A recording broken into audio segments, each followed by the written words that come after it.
let's have a look at how to actually put the halter on the horse. You're going to need to approach the horse from the left-hand side, and that's because all the halters do up on the left. If you come at his shoulder, and I do like to put the rope over the horse's head, it does mean you've got a bit of a safety net if he changes his mind. And also, you can get your horse to put his head down a little bit if you have a tall horse. I don't. Now then you take your halter and actually put your hand over the horse's neck, like a bit of a hug.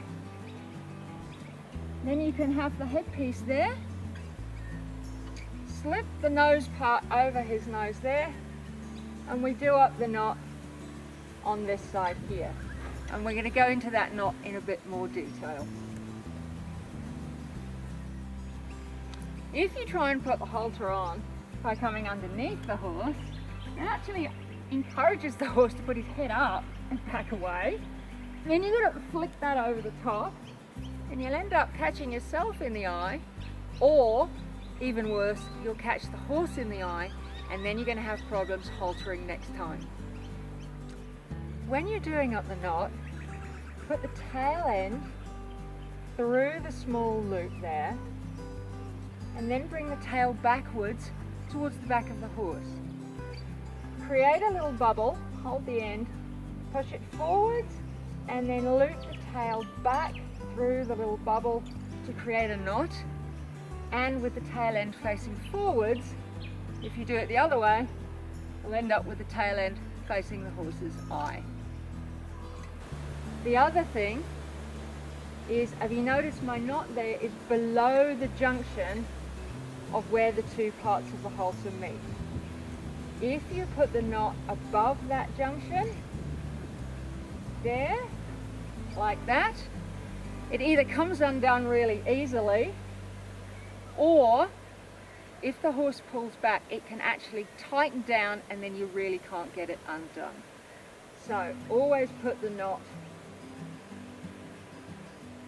below that junction with the tail end facing backwards. When you go to remove the halter, it's basically the same thing in reverse. So we'll undo the knot, slide it gently off the horse, bring the horse's nose to you a little bit as you release the halter, and then you can take it off. Many horses, as you remove the halter, take their head away, kick up their heels and disappear down the paddock. By bringing the horse's nose towards you, and often if you step back a bit, that will move the hindquarters away. That keeps you a little safer if your horse gets a bit excitable. I know many of you are thinking, right, I can't even catch my horse, let alone bend his head around. And I know that. I know that there are many, many steps to making this as easy as it can be. And we are going to work on those steps individually as we go along. But it is important to get into good habits early. It keeps you safe, and it also keeps you in control about when and how your horse leaves you. This is an annoying thing when it gets tangled up. Yes.